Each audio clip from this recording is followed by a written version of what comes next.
He's heard it all before. You're a pastor. You're not supposed to get political. You shouldn't be talking about these issues, so just stay out of politics and stick to preaching the gospel.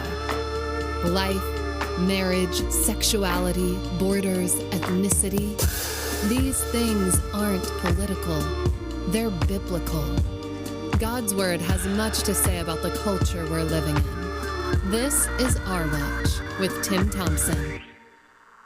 Hey, how's everybody doing tonight?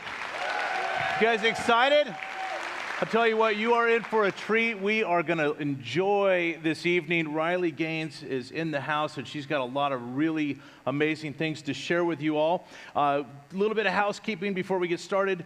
Want to ask you kindly, you can take pictures in here, but please no filming during our time together tonight. We're going to be taking an offering for Our Watch right now, so would you join me in prayer? Father, thank you for bringing us together. Thank you for the love that you have for us. Lord, I pray we would respond to that love with love and devotion and dedication to who you are. Lord, that we would stand for truth and righteousness, that we would take no part in the wicked deeds done in darkness, but rather we would expose them. Lord, use us for your glory. We pray for Riley Gaines, her husband, her baby that is being knitted together in her womb by your Spirit. Father, would you just bless this evening? Let it bring glory and honor to you, Father. We pray in Jesus' name, amen. Amen. So just want to ask you guys kindly to prayerfully consider supporting financially the Our Watch ministry. We're very, very dedicated to standing for parental rights, protecting your children from the radical sexual indoctrination that is taking place on our school campuses. It is affecting our young ladies in their sports, as you know, and we really are moving forward in many different areas with that. I've been doing this now for some 13 years, and I'm very dedicated to it. And I told the group earlier today, I'm not getting any slower. I'm just going to get faster at this. So I've dedicated my life to doing this, and really pray that you guys would partner with us. We do have a QR code if you guys would consider supporting the ministry, becoming a watchman. Being a watchman, it helps us do what we do. We've got our radio programs, our podcast, and we're getting involved in making sure people get elected to school boards that are strong, conservative, Christian candidates, people that are strong like Dr. Joseph Komrosky and Jen Wiersma, who are in the house tonight. God bless you too. Thank you for all you do. Sonia Shaw is in the house. Woo! Come on.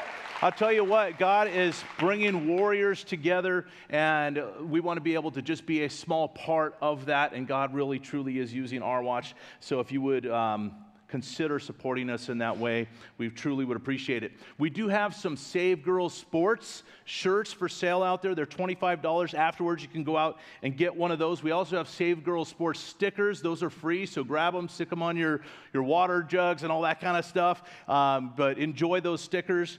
And want to also tell you, we've got Dr. Brian Artis is going to be here in September, Friday, September 12th. A reason it's very important to you, if you sign up to be a watchman, watchmen do get his book for free that night, and you also get priority seating, so you're going to want to make sure that you sign up to be a watchman for that. Registration for the Brian Artis event will be coming up very shortly, so be looking forward to that. We've got our PAC golf tournament coming up. This is our Unite Inland Empire Family PAC. This is the Political Action Committee. This is not Our Watch. This is where we raise funds to get people elected to school boards. We'd love to have you join us for our celebrity golf tournament. This is going to be coming up. It's $175 per person, and if you could join us for that, that would help us out and make sure that we get people like these three elected to the school boards.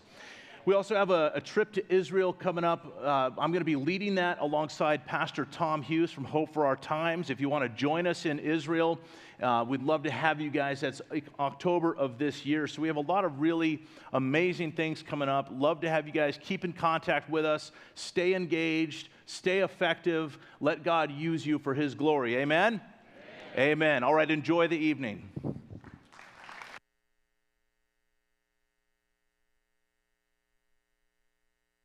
When you you control language, you control everything. Be bold, be courageous, lay out the different pieces, like the denial of truth, like the breakdown of our freedoms. It points directly in the direction of cultural Marxism. Something I always tried to do well was hold people accountable in a way that made them want to do better. We're denying objective truth.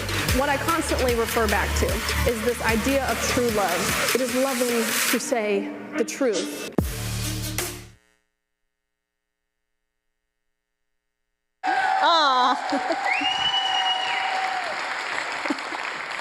Oh my goodness.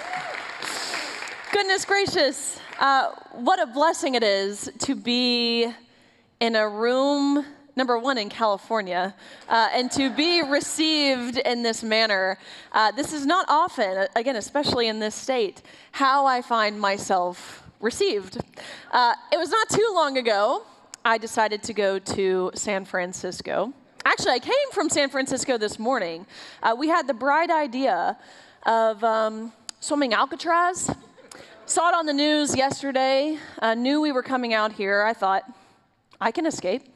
You know, there's these conversations going on nationally right now, reopening it, putting the worst of the worst criminals in this prison. I'm 31 weeks pregnant. I can escape. Got dropped off this morning, basically at the shore. Took a boat out there. Decided, again, I had my wetsuit on. I had my amazing husband. He actually just walked in. I basically made him do it with me. Got dropped off. I figured no big deal. You hear the stories, of course, of the great whites and the prisoners who didn't make it, whatever it was.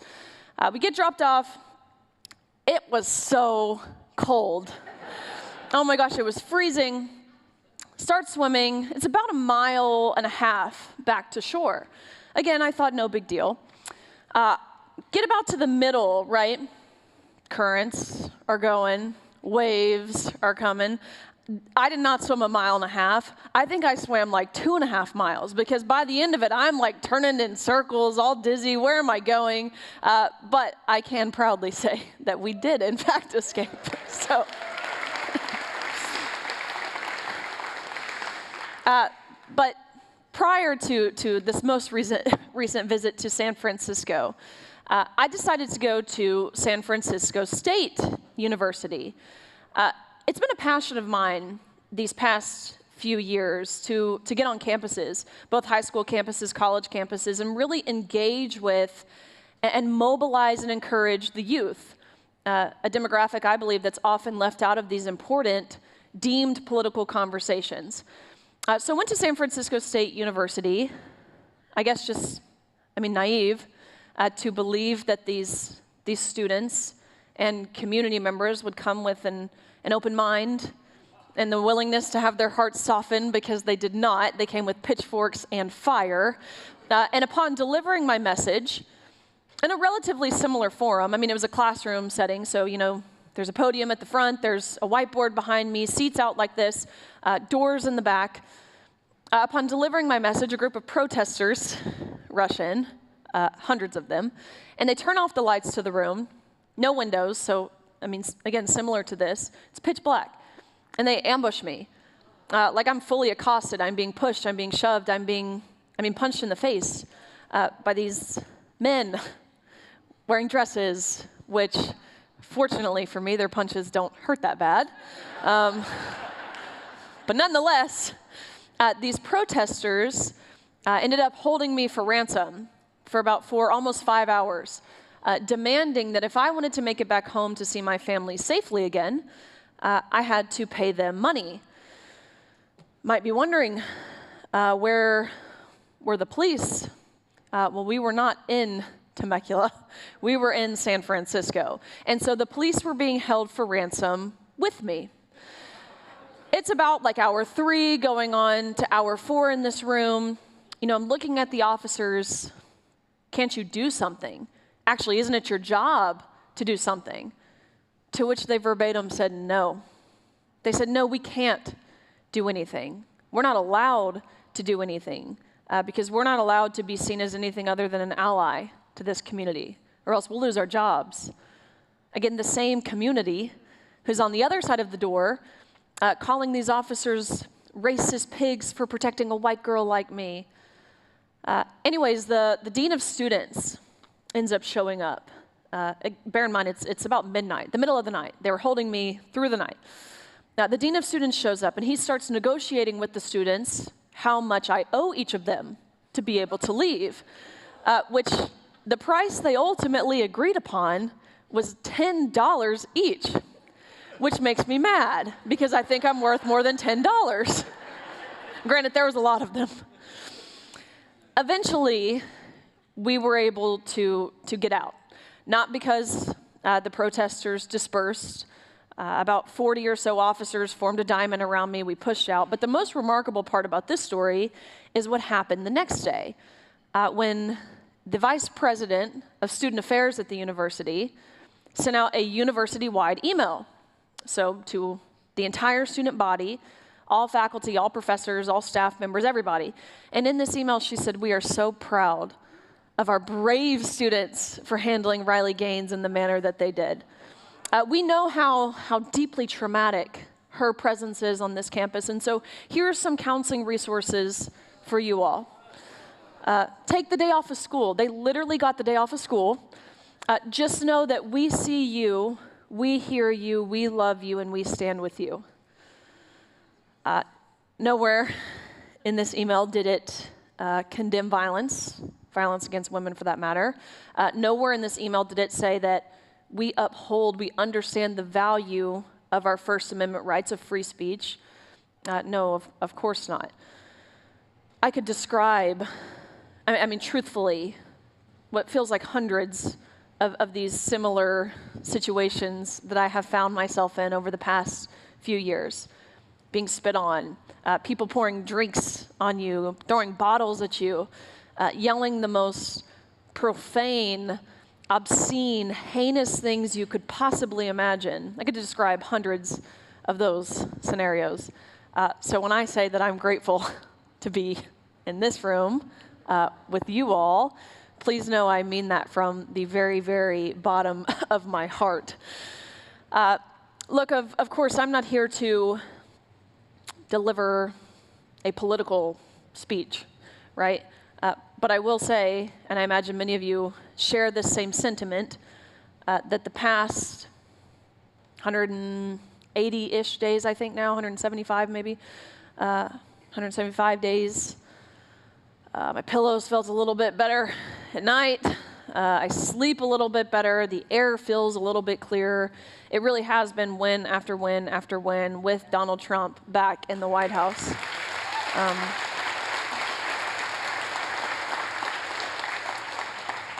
I'll speak to just a few of my favorites. Day one, we saw President Trump sign an executive order declaring there are only two sexes, male and female. Amazing to me that a sitting president has to take time out of his day, has to exercise his executive authority, his executive powers, and declare such. Although maybe I shouldn't be too surprised, considering we have a sitting Supreme Court justice who can't seem to tell you what a woman is because she's not a biologist. Which, guess what? I'm not a veterinarian, but I know what a dog is. That's the stupidest thing I've ever heard in my entire life. I got to be there as President Trump signed his executive order barring men from participating in women's sports within any educational program that receives federal funds. You guys are clapping too soon because you have been on the receiving end of a Democratic elected official who has done everything in his power to defiantly ignore this executive order, as well as federal law, that federal law being Title IX. But it was one of the most remarkable things to be there and to stand beside him as he signed this. And you know, maybe some of you saw the clips or the pictures or the images that surfaced following this signing. He was surrounded, President Trump was surrounded by all of these young girls. Like, I'm talking like 5, 6, 7, 8 years old, and they've got their jerseys on or their uniforms or their big bows that you know, in their hair that they wear on the soccer field. that visual means more to me than I could possibly put into words. And when Gavin Newsom thinks he's defying President Trump, giving President Trump the middle finger, that's not at all what he's doing. He's giving the middle finger to those little girls. And it breaks my heart to see that. And I think especially, again, as a mom to be, I think I'm technically a mom already, with a little girl, a daughter, growing inside of me, it's visceral, right? And I imagine that's why many of you are here as well. You have daughters of your own.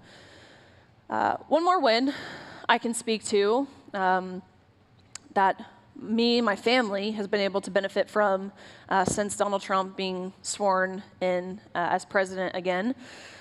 As I said, my husband is here. He's the super cute 6'4" British guy who now living in Nashville has like this awesome country British accent. It's the best. He came over to the States from England, of course, in 2018. He was an athlete at University of Kentucky. That's where we met. Started dating, got married in my senior year. So we've been married over 3 years at this point. And of course, when you marry an alien, which is what I call him all the time, a legal alien, a legal, not illegal, a legal alien, of course you have to go through the immigration process. This was not a shock to either of us. We have an immigration lawyer. He told us, look, you'll just apply for your green card. Takes 6 months, 8 months max. No big deal. We wait 6 months. We wait a year. We wait a year and a half. We wait 2 years, 2.5 years. We'd heard nothing under the previous administration from USCIS or Immigration Services. So we began to inquire, asking every agency, every department, what's the holdup? To which no one could point us in the right direction until finally we get a letter to our house, and in big, bold letters, it said, request for evidence. We open it up. It says, your medical record's not complete. And what was missing from my husband's medical record in the year 2025? It was the ineffective, under-researched COVID vaccine. That's why he was not able to get his green card under the Biden administration. I'm so fortunate that he was just really unwilling to compromise on his health in that way, and praise God that Donald Trump won. I give it about 24 hours. Of course, he was sworn in January 20th. I give it 24 hours before I pick up the phone. Hey, did you know this mandate that I would deem illegal is still in place nationwide? He said, no, give me 2 hours. And literally within 2 hours. It wasn't a text or a call or nothing like that. I saw a headline, breaking, President Trump vacates nationwide mandate requiring legal immigrants to get the COVID vaccine.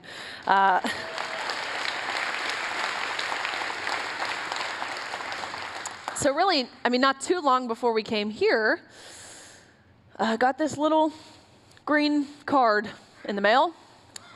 Don't know why I didn't think it was like a green card. Spoiler alert, it's literally a green card.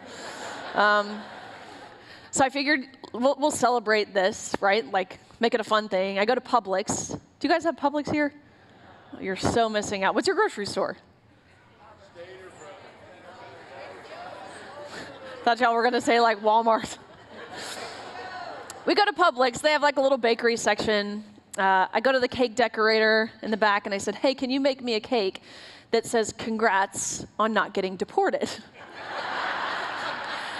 And the cake decorator, he's like this young guy, like he's so stunned. He's like, I need to go ask my boss in the back. And so he goes back there and he comes back. Again, we live in Tennessee. And so he comes, he says, I can do it. He forgot the R in congrats, but nonetheless, it tasted good, and we celebrated. So, all of that to say, certainly not tired of the wins yet, and I can only anticipate they will keep on coming. Look, I'll share just a brief background of really how I have found myself here. Started swimming when I was 4, graduated when I was 22, so I mean, really dedicated 18 years of my life to my sport, which probably don't have to explain what that's like to many of you. Again, those of you who have children, those of you who played sports yourself, former athletes, I mean, you get it, you understand, right? The time, the hours, the dedication, the sacrifices that you have to make to compete at and ultimately be successful at the highest level. I was no different. High school rolls around, start getting recruited for colleges. I mean, truth be told, I really could have gone anywhere in the nation that I wanted to go to pursue my athletic career. I'm biased. You guys might not like this, but the SEC is in fact the best conference. Did not think I'd get that here. I knew I wanted to stay in the SEC. My dad, he's an SEC Hall of Famer. He played football. My mom, she played softball. My oldest sister, she went to Ole Miss. She played softball. My brother, he's in college now. He plays football. My little sister, she's 16. She's an elite level gymnast.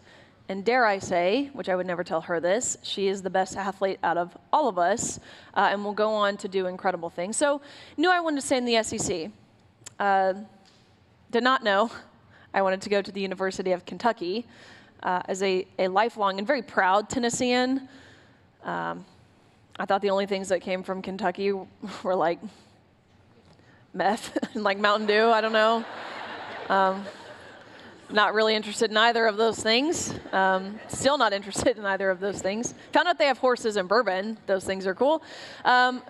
Took a trip there, and I fell in love. I fell in love with the team and the campus and the coaching staff and the resources that they poured into us, outside of even just athletics, into our academics, into our service, both things that really mattered to me. And so on a whim, committed there and could not have been a better place for me. Very proudly finished my career there as a 12-time NCAA All-American, 5-time SEC champion. Actually, the SEC record holder in the 200 butterfly, making me one of the fastest Americans of all time. 2-time Olympic trial qualifier, SEC Scholar Athlete of the Year, SEC Community Service Leader of the Year. The list goes on, but again, just to highlight, it's a lifelong journey to reach that point. I'll flash forward. Junior year, we were dealing with COVID. COVID had paralyzed the nation, really the world. In March of 2020, we were robbed of an NCAA championships that way about 3 days before we were supposed to leave for that NCAA championships, again, which is the pinnacle of our sport. It's the meet you work all year, really all your life to compete at. 3 days before we were supposed to leave, it gets shut down. We get sent home. Eventually, we're able to return junior year. Of course, they start with the vaccine stuff, which was pretty miserable. But I make this point. It's really the first time I learned how to stand up for myself to authority figures when we were faced with pressure. They told us, look, you're going to be hurting your team. Riley, you're the team captain. You're supposed to be the one that sets the example. You're hurting your team when you don't do this. Is that what you want? No, of course not. They knew that would work on me. The last thing I want, more than I care about my personal goals or my own ambition, I care about my team, the goals that we set together, the success that we see as one. But I pushed back on this. They told me, Riley, big SEC rivalry coming up, University of Alabama. If you don't get it, you won't be able to go to the meet. I called them on their bluff. I said, that's fine. I did not get the vaccine, and I did not have to miss out at the University of Alabama. Of course, I got to go. So, but that's when I learned to stand up for myself, really learned how to say no. So dealt with that junior year. My junior season, this is when I won my first individual SEC title. This is when University of Kentucky won its first ever SEC title as a team in program history. And I concluded my junior season by placing 7th in the nation, which I was proud of. To be top 8, you're an All-American, it's a pretty high honor, but didn't go my best time. I knew that I was capable of more, and so it was really right then and there, placing 7th in the nation my junior year, that I set a goal for my senior year to win a national title, which would of course mean becoming the fastest woman in the country in my respective event. And so senior year rolls around, and I'm right on pace to achieve this goal. About midway through my senior season, I was ranked 3rd in the nation in the 200 freestyle, trailing the girl in 2nd, a girl I knew very well, by a few 100ths of a second. Ironically enough, she went to University of California. She's transferred to University of Florida. Wonder why. I knew her very well. But the swimmer who was leading the nation, by body lengths, might I add, was a swimmer that I had never heard of before. And this was the first time I became aware of a swimmer named Leah Thomas. Lots of red flags at the time. Again, for all I knew, this was a senior from University of Pennsylvania, which is not a school that has ever historically produced this caliber of swimmer, leading the nation again by body lengths in events ranging from the 100 freestyle, which is a sprint, all the freestyle events in between through the mile, which is of course long distance. I mean, none of it made sense. I'm scratching my head, I'm talking to my coaches, who is this? We had no idea. And we continued to stay in the dark until an article came out, and the article very briefly disclosed that Leah Thomas is actually Will Thomas and swam 3 years on the men's team at University of Pennsylvania before deciding to switch to the women's team for his senior year. I was shocked, naturally, when I read this. My whole team was. But really, I remember reading this and feeling relief. Like, oh, duh. That makes sense. This person's not a threat to me because it's a man. I believed, truthfully, and maybe naively, well, certainly naively, I believed that the NCAA had policies in place that would prevent this. We were always under strict protocols for doping, any sort of performance enhancing drugs. We had to take drug tests all the time. There were strict policies in place for that. Surely there's policies in place that would prevent men from entering into our sports. That feeling of relief was, again, only further solidified when I went to look up who Will Thomas was, out of curiosity. Was this a lateral movement? As if it would make it any better. Was this a man who went from ranking amongst the best of the men to now continuing to rank amongst the best of the women? Which is, of course, not what we saw. This was a very mediocre man. Actually, probably generous. This was a less than average male swimmer competing at the Division I level. Competing in his rightful category, ranking in the 400s and 500s nationally, to then just 12 months later, dominating, not just number 1, dominating the entire country of women. But again, why I say I felt relieved. Lo and behold, the NCAA saw nothing wrong with this.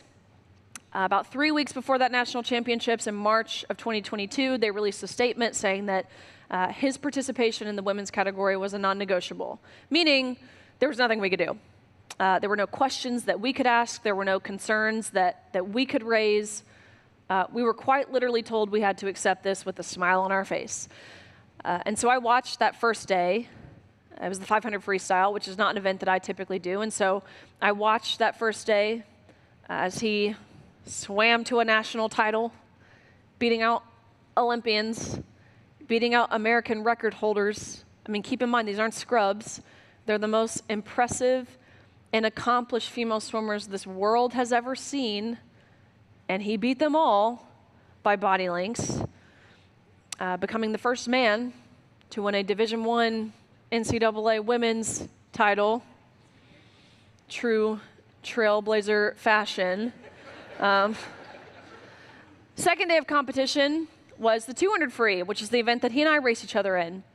And so you're standing on the block.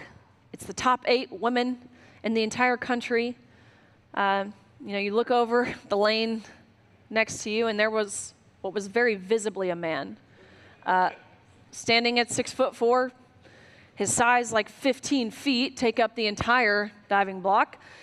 Visible from his side profile is not only his Adam's apple, but to be very explicit, and if we had to see it, I feel like you guys at least have to hear about it. The bulge in his women's swimsuit. And it is like you laugh because it's objectively funny. Like a few years ago, this was a South Park episode. It was like a Babylon Bee headline. It was like an SNL skit, maybe a Stephen Colbert skit, when that was actually funny, or at least even being aired. But it had suddenly, like that script, that funny scene, it was like a playbook for this new documentary now. Dove in, swam 8 laps of freestyle, touched the wall at the end. I look up at the scoreboard behind me. Almost impossibly enough, we had gone the exact same time down to the 100th of a second, meaning that we had tied, which, number one, is incredibly embarrassing for a 6'4" man. Couldn't even beat me. But two, it's rare, right? You're racing for a minute and 40-ish seconds, and not even 1/100th of a second separated us, which, looking back now, you can't tell me that's not divine intervention.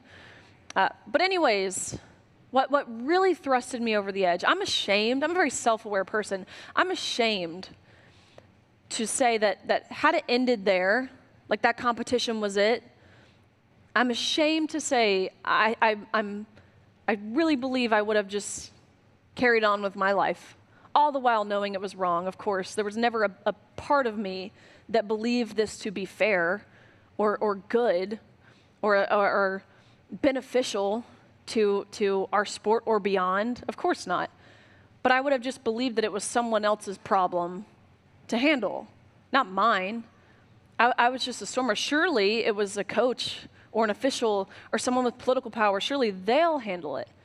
I was waiting for someone else to do something the entire season, and had it ended there, I think I would have continued on with that mentality, and I'm ashamed to say it. But it didn't end there. We went back behind the awards podium, where typically, the top 8 women in the country are marched out, and you're given a trophy. You're named an All-American. All the fans in the stands, which are really just the parents, they all clap for you. So we go back there, and this official looks at both Thomas and myself, again, him towering over me, and this official says, "Great job, you two, but you tied, and we don't account for ties. We only have 1 trophy, so we're going to give that trophy to Leah. Sorry, Riley, you just don't get one." And I was so taken aback by this. The first thing that I thought ended up being the first thing that I said.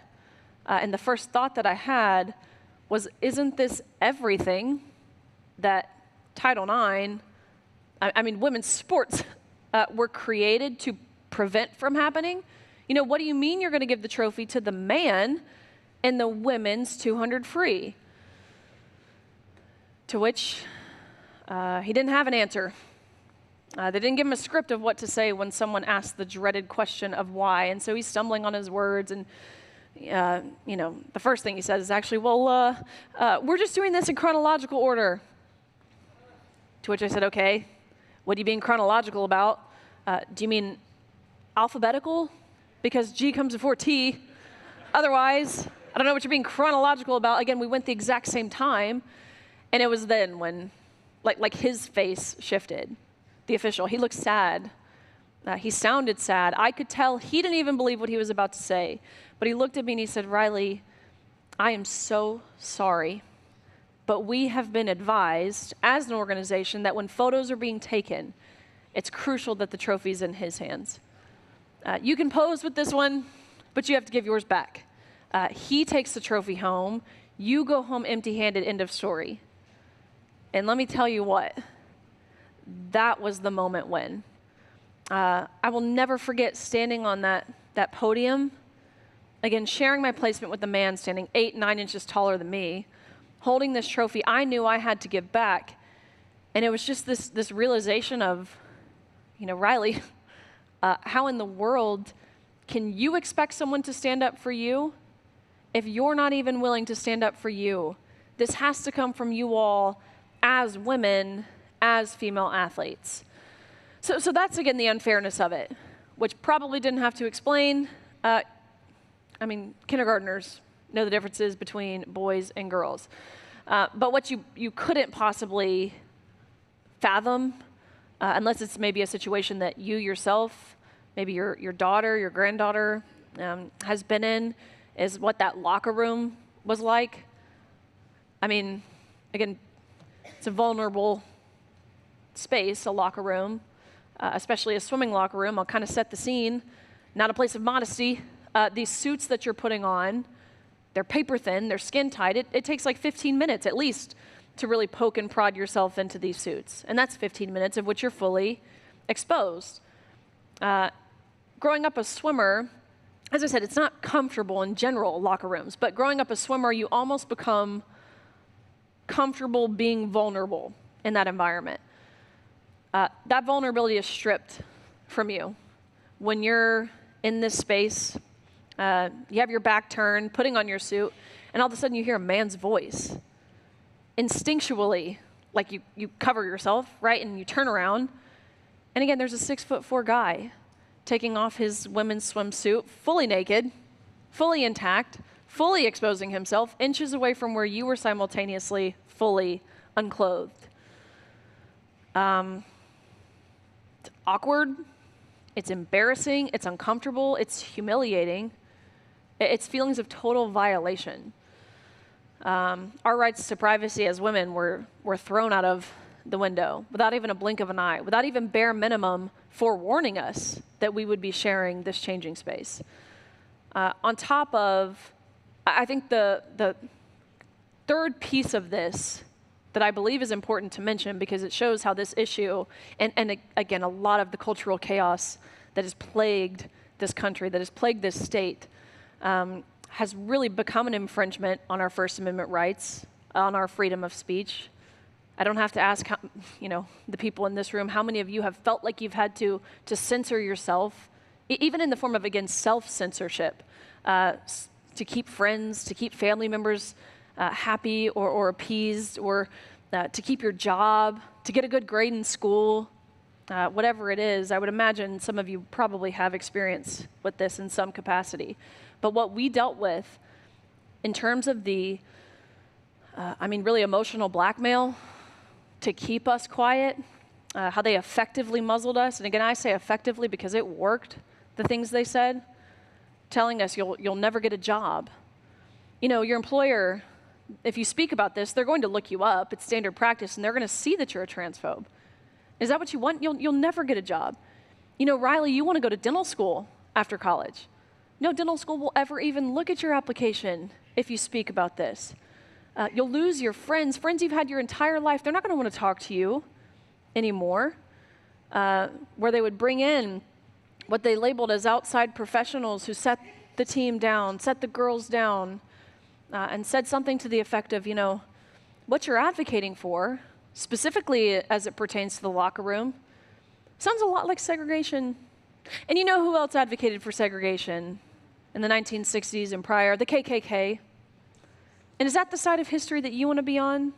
Akin to white supremacists and racists? No, I don't think so. So I suggest you be inclusive. More outside professionals who would tell girls, even his own teammates, this rhetoric that you're using, understand someone somewhere could harm themselves because of it. And if they do, it would be your fault. You would be solely responsible. That would make you responsible for a potential death. And that would make you a murderer. And you don't want to be a murderer, do you? You don't want to have blood on your hands. No, so I suggest you be kind. That's what they told us as Division I swimmers. Again, that's why I say effective. Telling 18, 19, 20-year-old girls they're going to be akin to racists and murderers. Total emotional blackmail. All of that, in short. Believe it or not, that's the in short version. That is, I guess, how I have found myself here. But I think a far more prominent question, a question probably you've asked yourself over the past 5 or so years, far more important than how, is why, right? Like why is this happening? Why are we a nation in a chokehold to what we can all recognize to be a pretty small, fringe, loud, oftentimes violent minority? Why are we succumbing to this? Why are we allowing this to happen? Which, as a Christian, I feel very confident in answering the question of why. Because we're told why. The Bible actually tells us why. We're told, we're warned. Paul warns us, places, Acts, Romans, different places. We're told of times where these spiritual battles will intensify.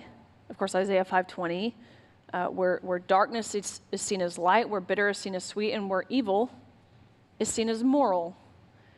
And it's undeniable that that's not where we're at.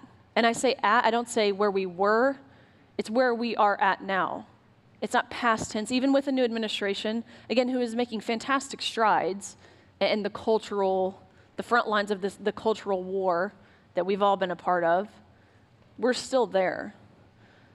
And hear me when I say that's not me saying that I think Will Thomas is evil, because I don't.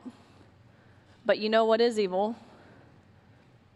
Deception, manipulation, lying and affirming something that is neither objectively nor biblically true. And who does that sound like? Sounds a lot like Satan. That's what he does. That's what he does best. That's his go-to tactics, is to deceive, to discourage, and to destroy. And that's the basis of the gender ideology movement. Again, the deception. You have these healthcare providers telling parents, would you rather have an alive son or a dead daughter? Yes. Total deception. He discourages, the whole idea of gender affirming care, and it's in the meaning of the words, is pretty sinister when you think about it. Telling kids that they're correct to feel as if they're born in the wrong body. What a horrible message to send to any child or adult for that matter. They're correct to feel as if they were born wrong, and they do this in the name of virtue, of affirmation. It's a good thing. We should be telling these kids, or again adults for this matter, that they were born perfectly and uniquely and intentionally just as God created them in his perfect image. And how amazing is it that we have a creator who doesn't make mistakes? And of course,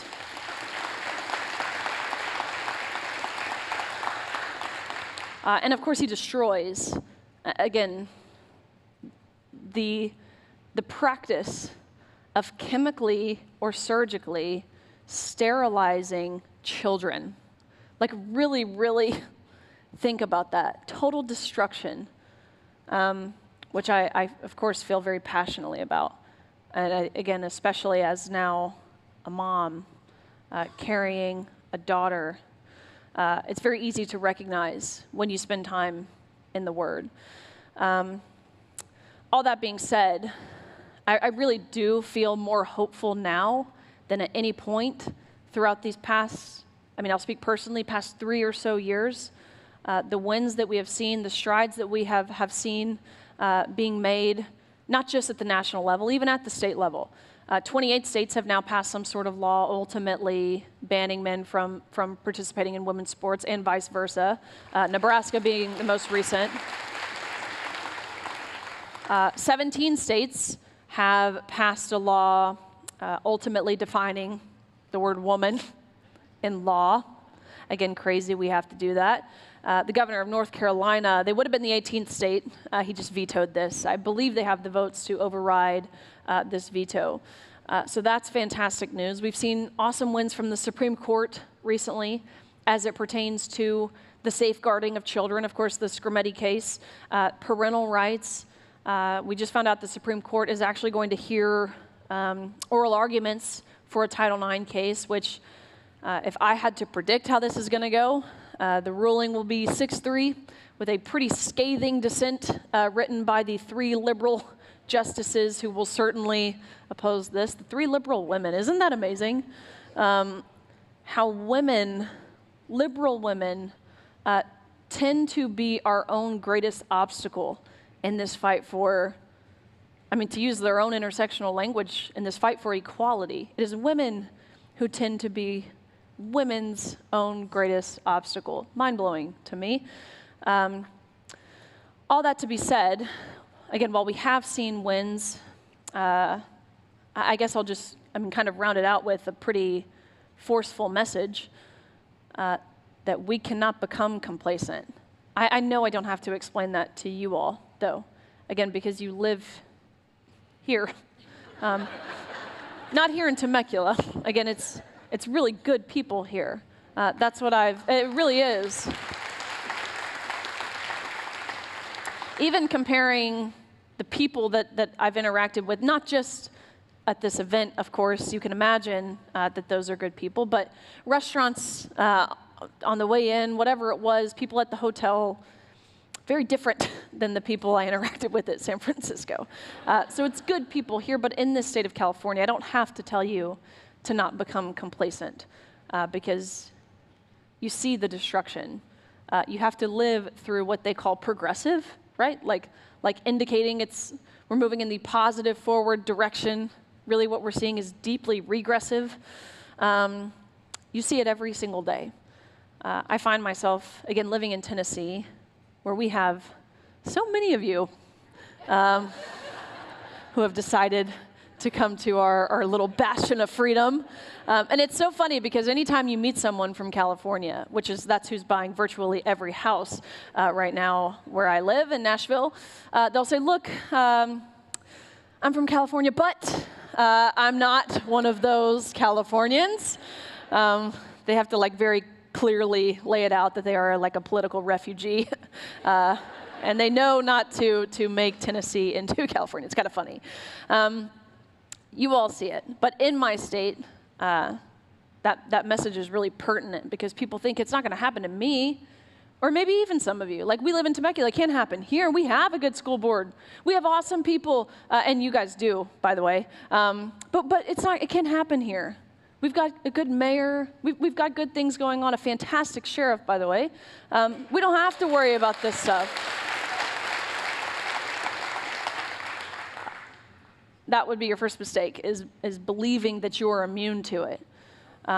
Because, of course, no one is.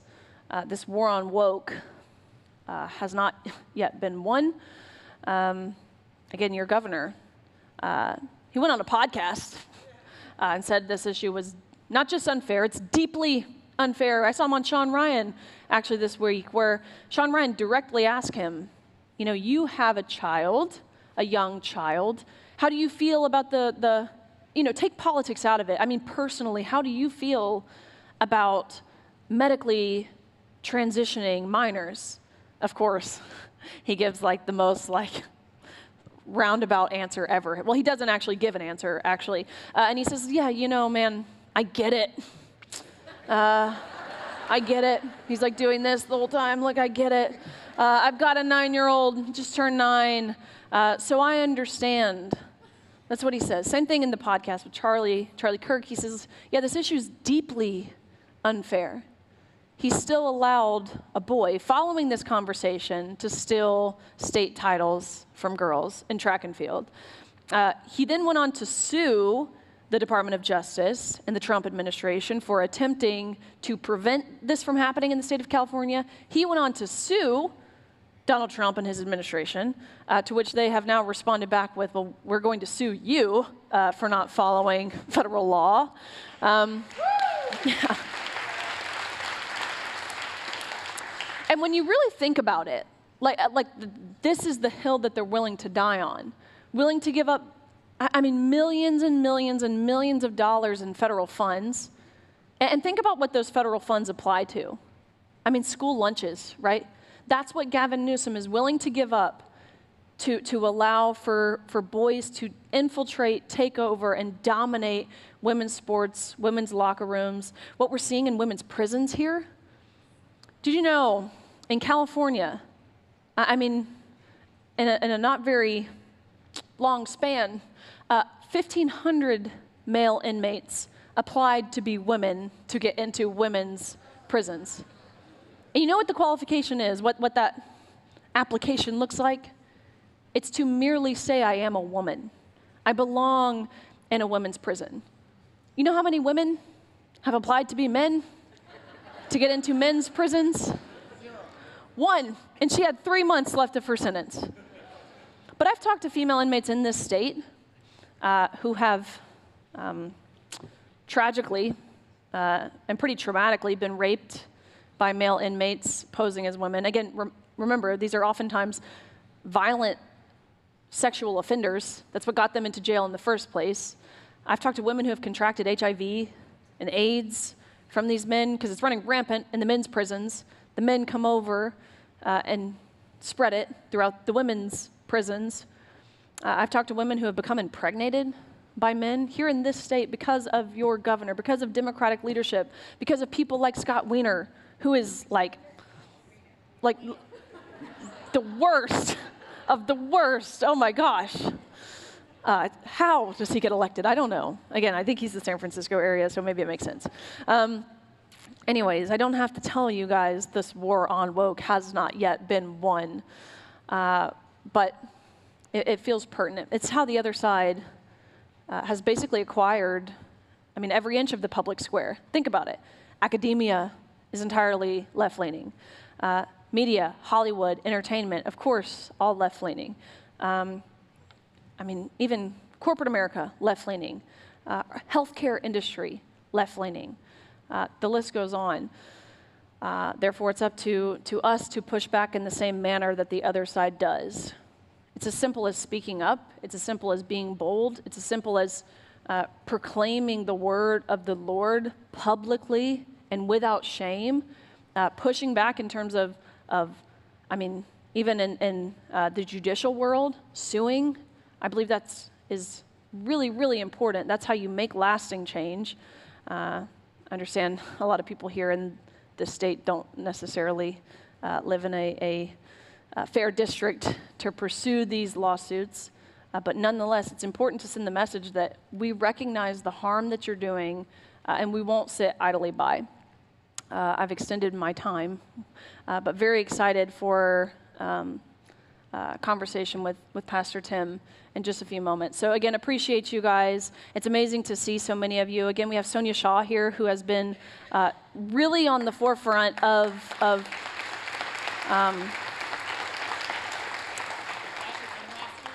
say it again?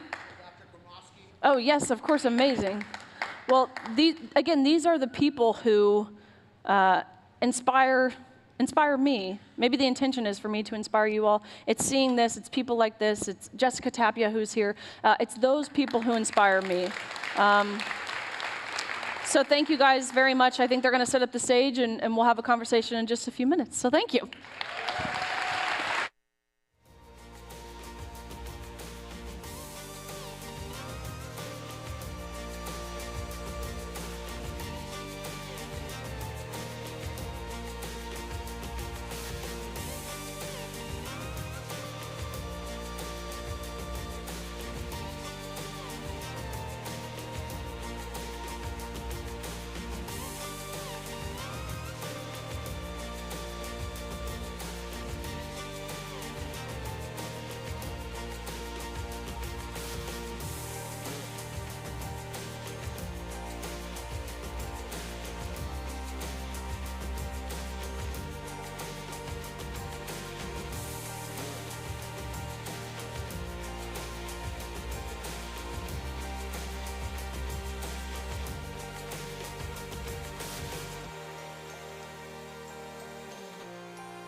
Hi, everyone. Dr. Brian Artis here. I'm extremely excited that I will be coming to Temecula on September 12th to join Pastor Tim Thompson on Our Watch for Friday Night Live. I'll be coming to talk about my book, Moving Beyond the COVID-19 Lies, Restoring Health and Hope to Humanity. I'll also be answering your questions and signing books. I'll be providing real solutions to everything you or your loved one may still be suffering from that is related to COVID, what they call long COVID, and all sicknesses or injuries from the vaccines and the boosters. This is going to be an awesome event on September 12th, so please come and join me, and let's all put the COVID and vaccine chapters behind us and move into total healing from all of it. I'll see you there. Well, how's everybody doing? Good? You having a good time tonight? I got to tell you, I'm so inspired by what you're doing. I mean, it's just an amazing thing to see somebody stand up for what's true, what's righteous, and your courage is contagious. And we're watching this across our nation, that courage, if people will stand up and be courageous, that will be contagious. People will start stepping up and using their voice, and that's what's happening across the nation. And God's using you in an incredible way. I applaud you for that. Well, that's very kind. Thank you. So when you swam against Will Thomas, did you have any idea that this would end up becoming a national issue? How could you? You know, I never imagined, number one, that it was something that would impact me, but I mean, beyond that, I never imagined this would be a national conversation that we were having to have at all. Never mind what I believe to be really the sleeper issue of the election, not just in terms of the presidential election. I mean, you look at these key Senate seats even too, people like Bernie Moreno, people like Dave McCormick. I mean, the list goes on where you had people recognize maybe not even how great they are or what their policy was or their platform, but more so just how absurd the other side has become. And I really believe that. I believe, of course, people turned out to the polls to support Trump, to embrace the America First agenda, to embrace his cabinet picks. But really more so, I believe people turned out to the polls to reject absurdity. And that is exactly what the Democratic Party has become, is entirely and thoroughly absurd from the top to the bottom. Whether it is men and women's sports, whether it's tampons in boys' bathrooms, whether it's believing that men can get pregnant, whether it's this made-up word now that Gavin Newsom swears he didn't use of Latinx. Like, these are absurd ideas, and people recognize that. So all that to say, I never imagined this was the direction that my life would go, our nation would go.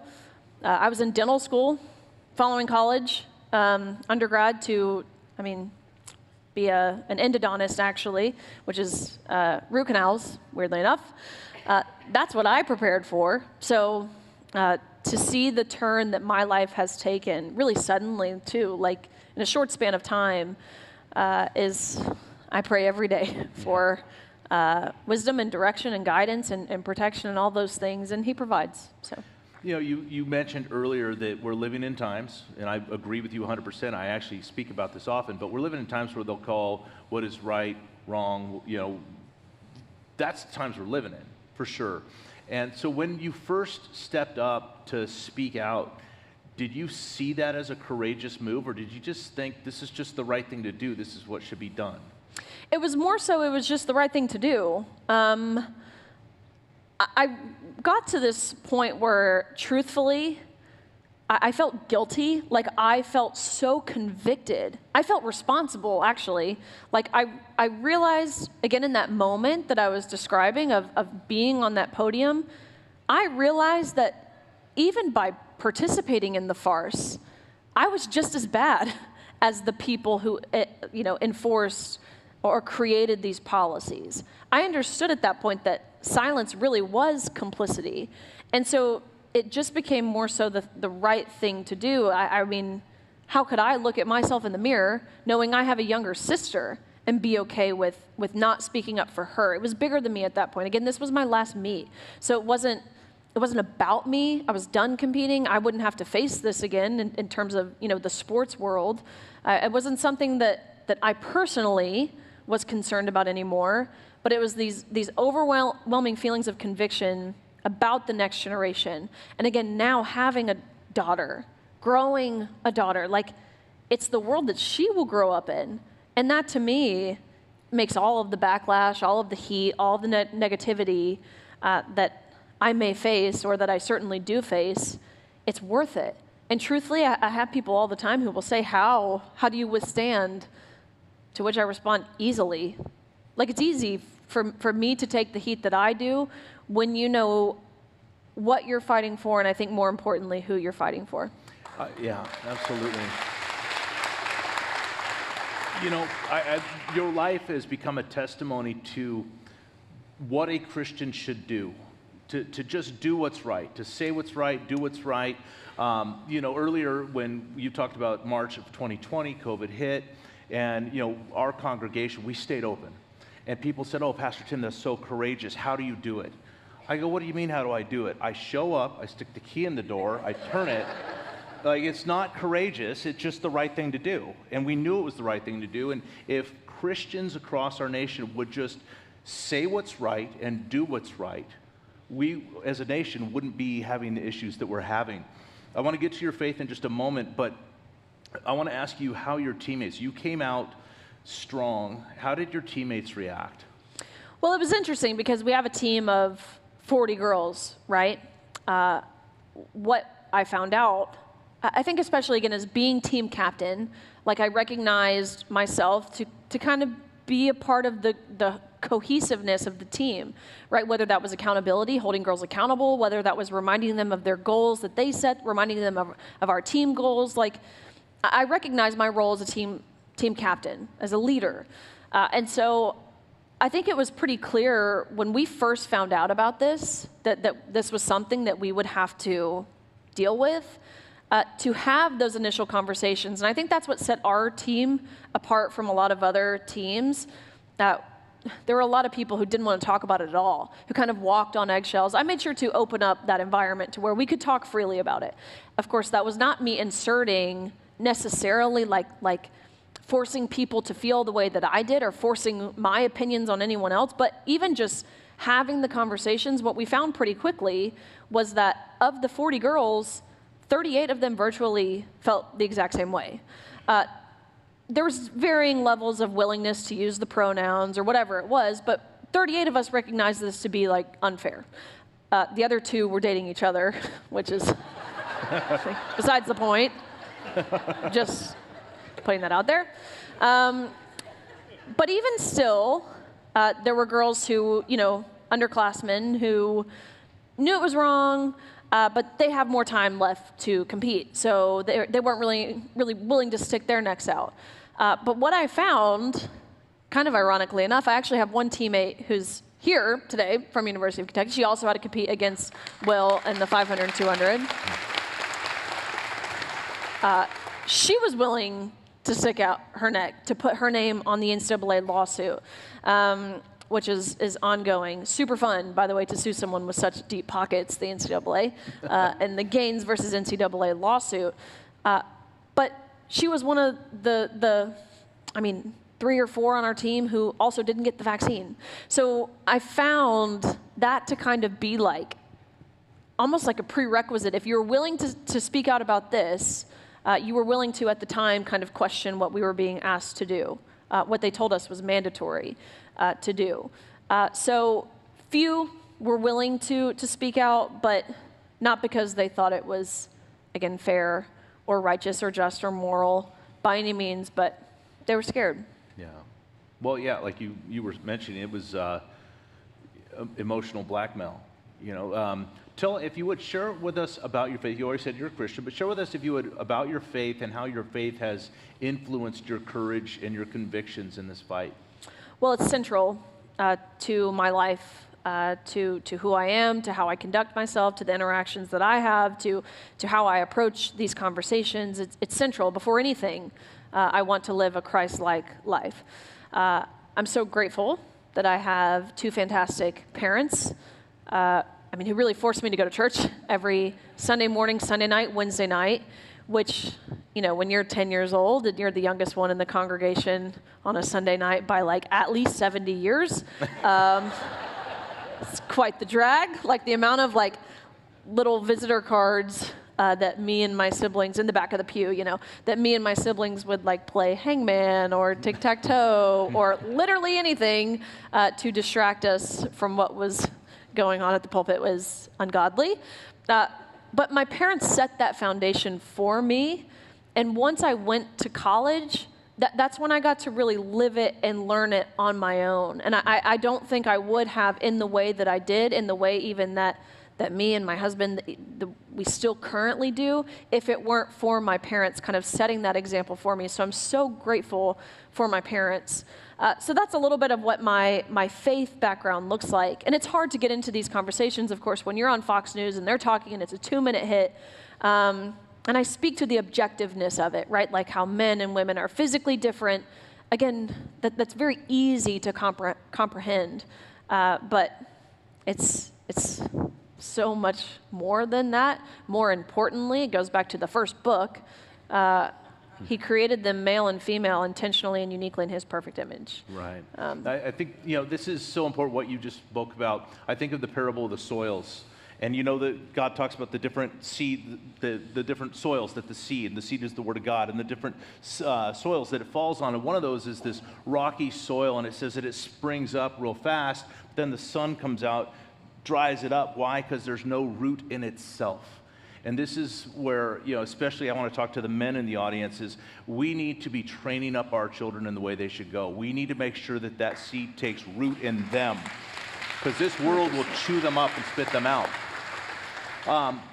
What role do you think the church should play when it comes to addressing this gender ideology, and especially as it's affecting our youth and it's affecting families? What should the church be doing? Man, I'll tell you, these past few years, I've had my eyes totally opened. In a lot of different ways. Of course, politically, spiritually, but to see the lack of spiritual leaders who were willing to tackle this issue out of fear. I'm assuming fear. Even my home church I went to my whole life, for the most part. When I moved, I was in second grade. It's the church I'd been going to from second grade up until, a year ago. It was actually after President Trump was shot, actually just out a year ago. I went to church that next day. My pastor didn't speak a word of it. And I thought to myself, that's a bit bizarre. Like that's a pretty big national event. I'm not asking him or expecting him to get up, behind the podium and to, again, any political message. It was more so to pray for our nation's leaders as the Bible commands. And he didn't do that at all. And that's when I started really looking into things. And I found out things about my own church that I'd gone to for years that I was so appalled at. And so switched churches, and now I go to a fantastic church where our pastor is very clear and he guides the body. It's not just the evangelism side of things. He makes us, in terms of discipleship, which I believe is so important. So to answer this question, what role do churches have? If Christians don't speak out about these things or speak for certain things, then how in the world can we expect anyone else to?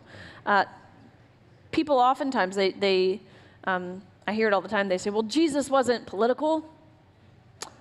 That was like the entirety of what he did. He went around, he traveled the nation speaking of what was happening in their culture. And that's the role that I believe spiritual leaders especially, and the congregation, the body, the church body should play. And that's not to say that everyone has to get on a stage or everyone has to be behind a camera or with a microphone. We're a body of Christ, right? Some people are the hands, some people are the feet. Unfortunately for my husband, I've always been the mouth. We all have a different role or a different calling, if you will, but our purpose is the same. People conflate those two things too, purpose, calling, use them interchangeably. They're not the same thing. Calling is very different than purpose. All of our purpose as Christians, as Americans, as human beings, is to spread and share his word, to live as he did when he was on When Jesus Christ was on this earth to live as he did, embody Jesus Christ, that is our purpose. Our callings may be different, though. So trust and obey. Again, this is not what I planned for myself. As I said, in dental school, I knew nothing about our government. Never had to take a government course at any point. Not in high school, not in college. Incredibly concerning. That was not mandatory. It wasn't. I didn't care. I figured it was like the old men's job to do politics, not mine. I knew we had 3 branches of government. Didn't know what they did. I still don't know what they do. I don't even think they know what they do, actually. Any public speaking course that was mandatory, my face would turn the color of a tomato. Like, this is not at all what I planned for me, but I was just really, really wrong in assuming that that's how God works, that he calls those who are already prepared. It's actually quite the contrary. He prepares those who he calls. So listen to his calling for you. Yeah. We do have a lot of people, you mentioned earlier, people that have left this state and gone to Tennessee. You've got a good Bible teaching pastor. He's engaged. Why don't you give a little shout out to who that is? His name is Robbie Gallaty. We go to Long Hollow. It's fantastic. It's one of those churches that, of course, again, I think it's kind of a good litmus test of how pastors responded during COVID. Stayed open. We saw this influx of people. Trying to go to church on Easter Sunday is like hard to find a seat. It's amazing. It's the most beautiful thing. They've had to expand and extend and more parking and all the things. They have golf carts that will bring people now to the front because so many people are desperate and crave that sort of authenticity, realness, but want to learn about how to view the world in a biblical worldview. I saw a statistic the other day that of Christians, only 6% of Christians view the world from a biblical lens, which is pretty concerning. So I think people are desperate for it. His name's Robbie Gallaty. He's been fantastic on these issues. Awesome. And these issues, we often talk to these issues as though they're politics. This is politics. Well, it's not politics. This stuff is biblical. Life is God's idea. Gender is God's idea. Borders are God's idea. Marriage is God's idea. These are things that God designed from the very beginning, and we're politicizing them because what we're told as pastors is you're not supposed to talk about this stuff. This is political, and you could lose your 501c3. Well, just recently, the IRS came out with a statement that no longer will that be considered wrong in their eyes, so churches can now talk about this stuff. And so I'm wondering now, what are the pastors going to hide behind now? So I'm really interested to see, are pastors going to go, oh, now we're allowed to, so I can't use that as an excuse. I'm hoping that some of them will man up and start talking about this stuff. Because, again, these are God's ideas, and they've been under attack. Everything he established, as you said, the very first book of the Bible, everything was established in the very beginning, and those are the things that are under attack. And we need to engage in these things. I want to ask you about schools. Now, schools right now, especially in this state, schools are hiding the gender transitions from their parents. What are your thoughts on parents being sidelined in these decisions? Man, to see, again, what the educational realm has become, especially, you're talking kindergarten through 5th grade. Like, these are like 5 years old to 10, 11, 12 years old. These are kids. These are the most vulnerable. These are the most precious. These are the most innocent, the most impressionable, though, by the way. And they know that. The other side knows that. That's why they put these activists, not teachers, no. They put these activists in these positions to influence what they're learning, what they're being taught, how, again, to approach these conversations, how they can include the whole DEI mandate in every single realm of education. Which you ask yourself, why does that matter in math? How can you even make it about that? They find a way to do it. Of course, my take on what we're seeing, how parents are being sidelined here, these are your children. Your children do not belong to the state. We saw Kamala Harris when she was running, one of her word salad moments was, the kids of the community are the kids for the community, and they're of the community and their children, or whatever she said. Your children actually don't belong to the community. They belong to you. They live in your house, not the White House. I'm thrilled about the dismantling of the Department of Education. We just saw where the Supreme Court deemed it okay to slash the Department of Education. I think they fired, it was one of the biggest layoffs in any federal agency ever of, I think, 1,300 Department of Education employees. And so that has been the goal of the Trump administration, of Secretary McMahon, is to limit any sort of federal involvement, return that authority back to the states, but more importantly, return that authority back to the parents. They are your children. That being said, be involved. Understand what's being sent home with your kids. Talk to your children. Ask them about what they're learning, whatever it is. Be involved. Do not be oblivious. Do not be blissfully ignorant. It's easy to do that. That might be what you want to do, but for your own child's sake, be involved in any way that you can. Amen to that. What do you say to the young girls? What's your message to young girls who are being told they're bigoted for wanting fair competition in sports? Here's what I'll say. For taking this stance, I'm not going to tell you that you're not going to hear that, because that would be a lie. But take cover, number one, in knowing that you are the majority at this point. Like 77 million people voted for policies that ultimately prevent this from happening. So number one, take cover in knowing that you're the majority. And two, please hear me when I say it should be almost a sign that you're doing the right thing, because the Bible tells you this will happen if you stand up for truth. Just as he was persecuted, so will we be for declaring his name, for standing for his word. Take cover in that. I have to remind myself, again, I say I can handle it pretty easily, and I really do. But there are days where it's hard to read these things you know aren't true. Even recently, we were talking about this at dinner, where saying something to even to the effect of, there's really no line to walk when it comes to holding pedophiles accountable as it pertains to the Epstein list and different things. People will call you, like, I've been called a rhino the past few days, like, you're a rhino and you should just trust Trump. Of course, again, he has done fantastic things, but to ask me to blindly follow any man, any worldly leader, to not publicly question any sort of, again, national figure, no way. I follow one, there's one person I follow, and it's of course, our Heavenly Father. So you will be called names. Take it on the chin and know it's for a righteous cause. Have that perspective shift. No, you're not fighting for anything of this world.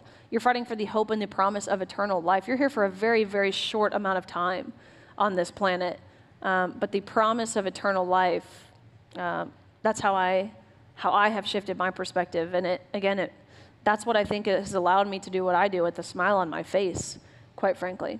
And have those anchors in your life too. Surround yourself with people who, I'm not telling you to surround yourself with people who only think like you do. I think that's actually a harmful thing. Of course, challenge yourself, but have anchors in your life. I've been so fortunate to have fantastic anchors. People who keep you grounded, people who love you for you, who have your best intention, who will do anything for you. I have a fantastic family, fantastic husband, fantastic friends who are those anchors for me. I think everyone needs anchors. So find those people in your life and lean on them. And I think they provide a lot of comfort. Yeah. So let's say a teen girl came to you and she said, I want to speak up, I want to do something, but I just don't know how. What would you say to her? There's lots of ways. Number one, and I think the most effective way, first of all, understand everyone has a circle of influence. This is something I find oftentimes with younger women especially, is they think, well, I don't have a lot of followers on social media or whatever it is, which, let me tell you, you do not have to have a lot of followers on social media to have lasting impact. Everyone has a circle of influence. Think of how many people you interact with on a daily basis, whether that's you're on a sports team, whether you're in school, if school is about to start back up, whatever it is, you have a circle of influence, utilize it. The easiest, or I would say the most effective way to really have any sort of lasting impact, I think especially locally, which is far more important than what's going on nationally, by the way, to have impact locally is to be willing to have the conversations.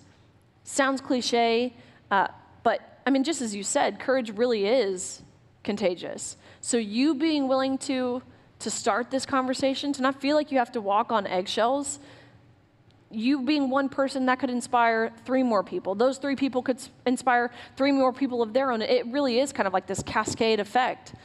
So be willing to have the conversations and do it very plainly. That's what I think people are desperate for too.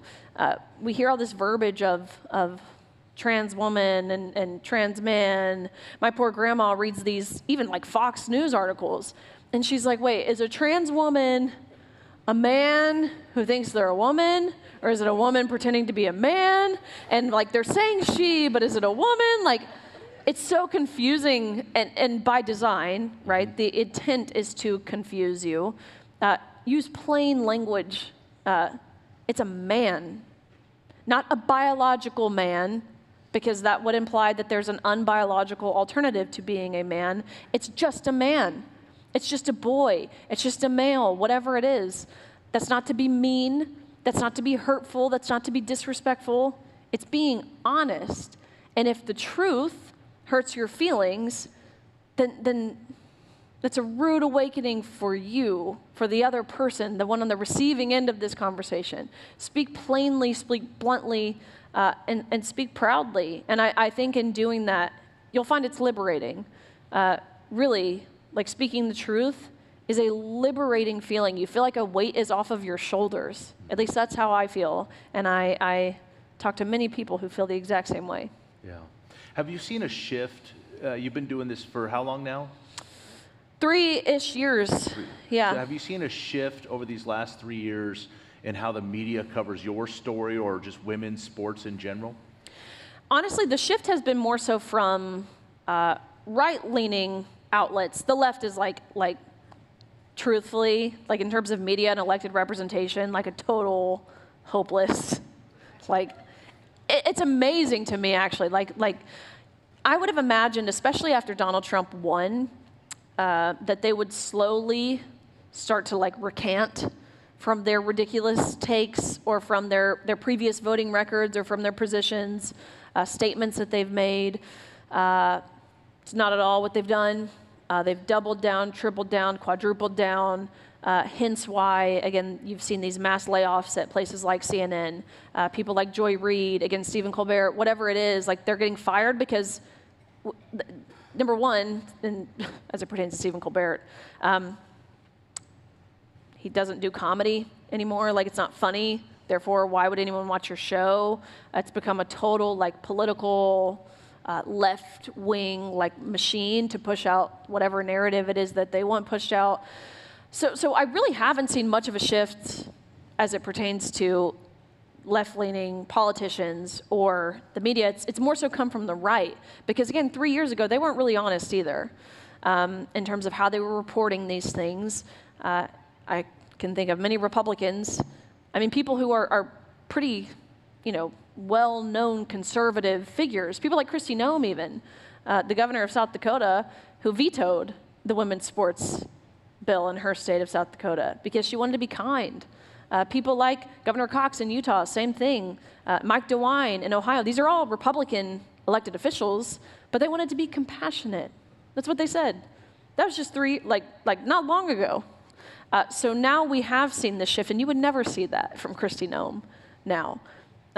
So I think the shift has more so come from the right.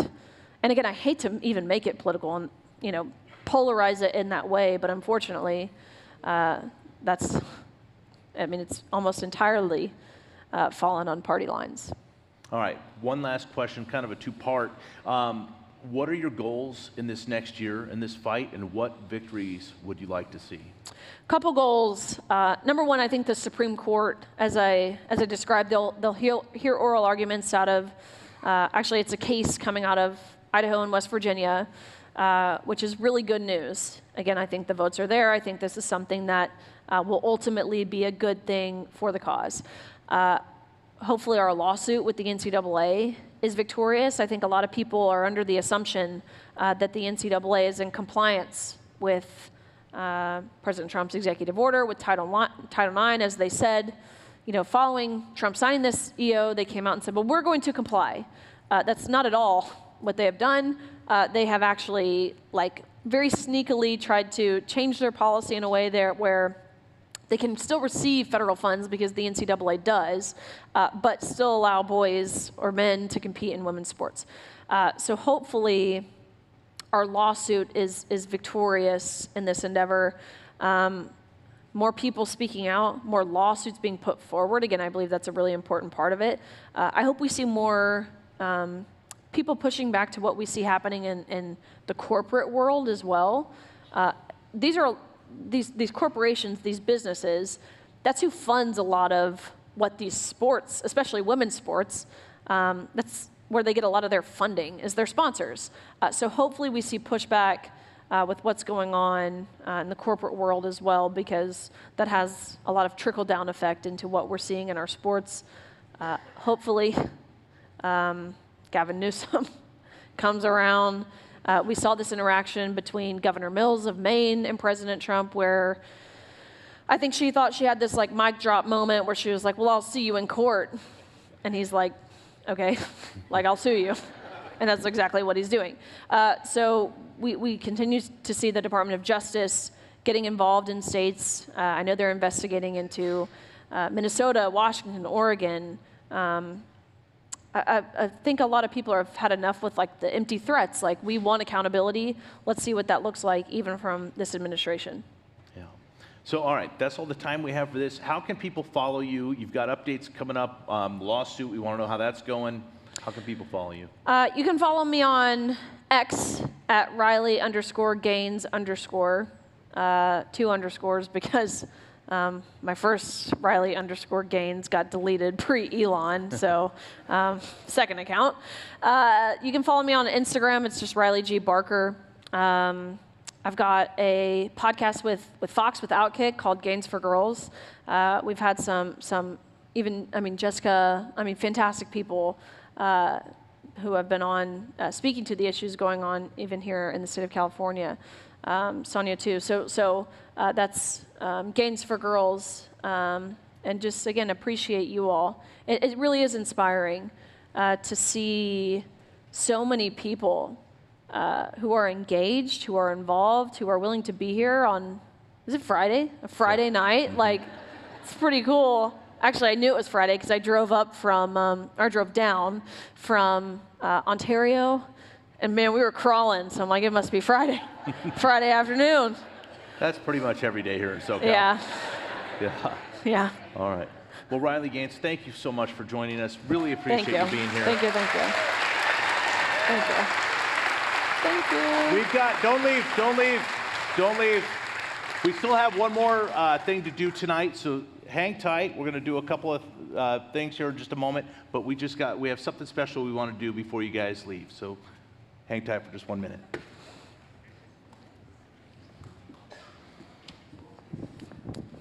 Thanks.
Good evening, everyone. Hi, I'm Jessica Tapia. Many of you probably know me as the teacher. I kind of really got over that name for a while, and then I saw Charlie Kirk the other day, and he looked right at me and he said, the teacher, and I'm just gonna embrace it now because that meant so much that he remembered me. I am now the public relation advocate for Advocates for Faith and Freedom. They are, yes, they are the nonprofit pro bono law firm right here in Marietta that fights to protect and defend constitutional rights. And they took up my case when I was fired as a PE teacher for refusing to lie to parents about their own child's well-being, refused to lie to children about who God made them to be, and refused to let boys in my girls' locker room.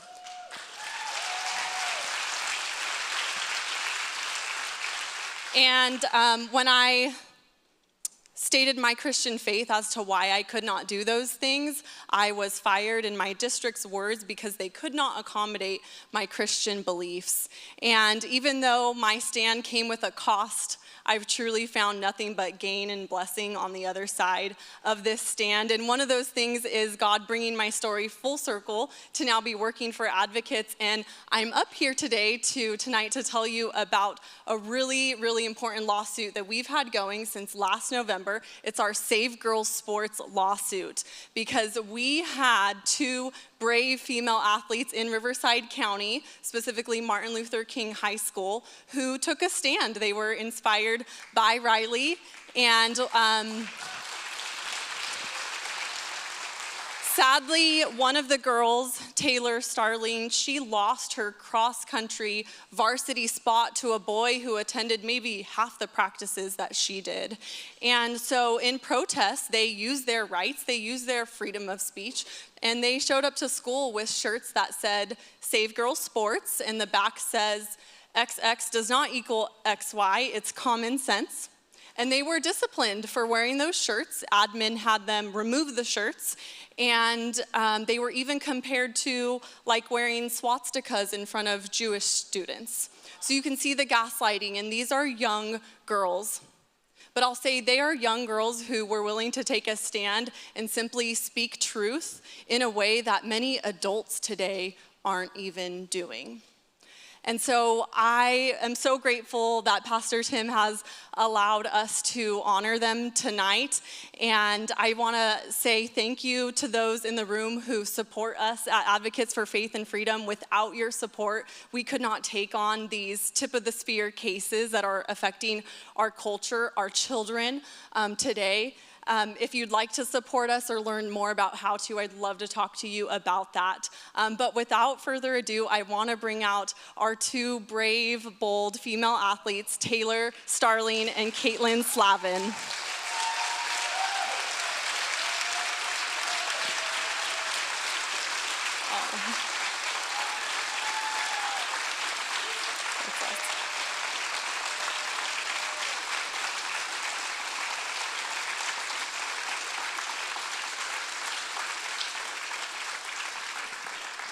And the girls are going to say a few words.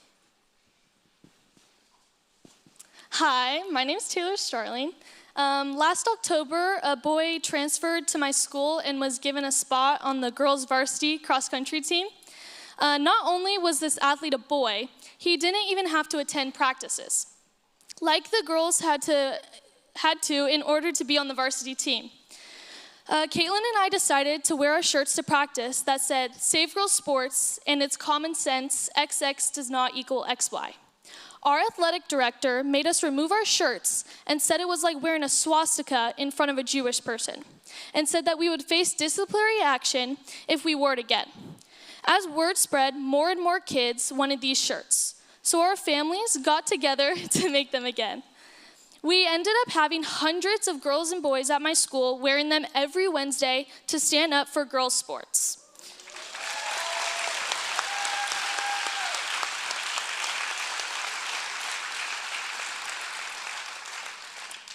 We have to remember that standing up for our rights is not hateful or unkind or whatever other words they try to use to silence us. We can't be scared to stand up for our Title IX rights, even if our state is trying to take them away from us. Because of my faith in God, I know that speaking the truth is what I am supposed to do, and He gives me strength. I want girls to know that they can speak up for themselves, and there is so much support for them. My family and friends at my school, people in my community, and California Assemblyman at the time, Bill Staley, advocates for faith and freedom, Julianne, Bob, Jessica, just a few, and even people I don't know have been so supportive, and I am so grateful. I would like to end by thanking Riley for being such a massive and impactful part of this, for being there to encourage and inspire girls like us not to be silenced and take a stand. Thank you.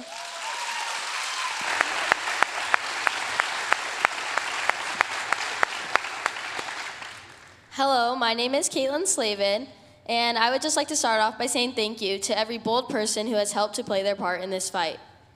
I want to give an extra big thank you to Riley, who has been a huge role model for me and Taylor throughout our whole journey. Your dedication and firm beliefs, staying true to who you are, is so inspiring. Not only is this a battle of fairness and equality, but it remains a battle of faith.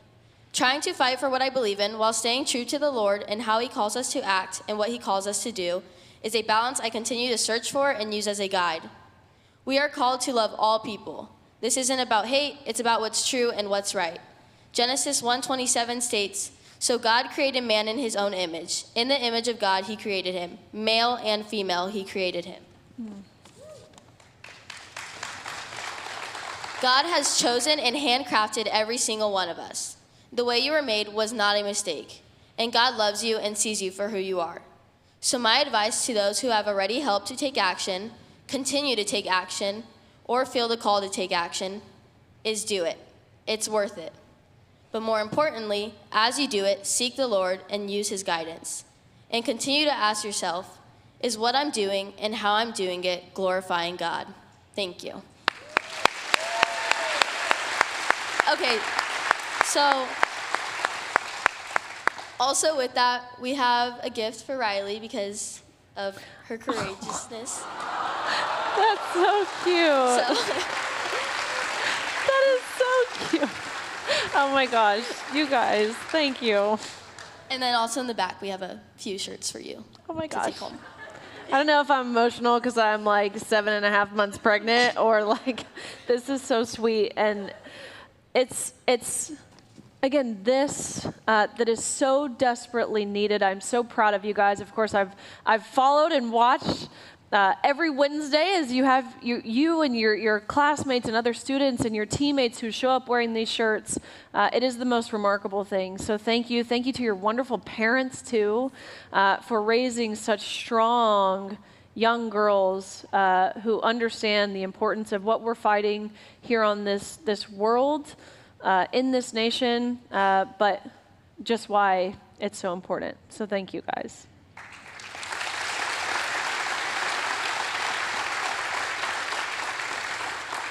That's so cute. I want to know where your parents are. We got to give them a round of applause. Come on. Absolutely. Amazing. This is what strong parenting looks like right here. God bless you guys. Mm-hmm. Young ladies, you're just amazing. Thank you for the stance that you're taking. Riley, thank you for inspiring them.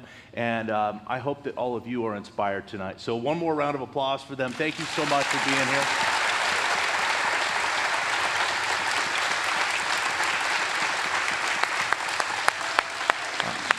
How many of you want to go out and meet Riley now? All right, so here's the deal. If you want to meet Riley or you want to get any of the shirts or anything, I want you to line up over on this side. If you're just going to take off, you go out through that way. Once again, if you would sign up, be a watchman, we'd really appreciate that. God bless you guys. We'll see you next time. I know, but honestly, I bet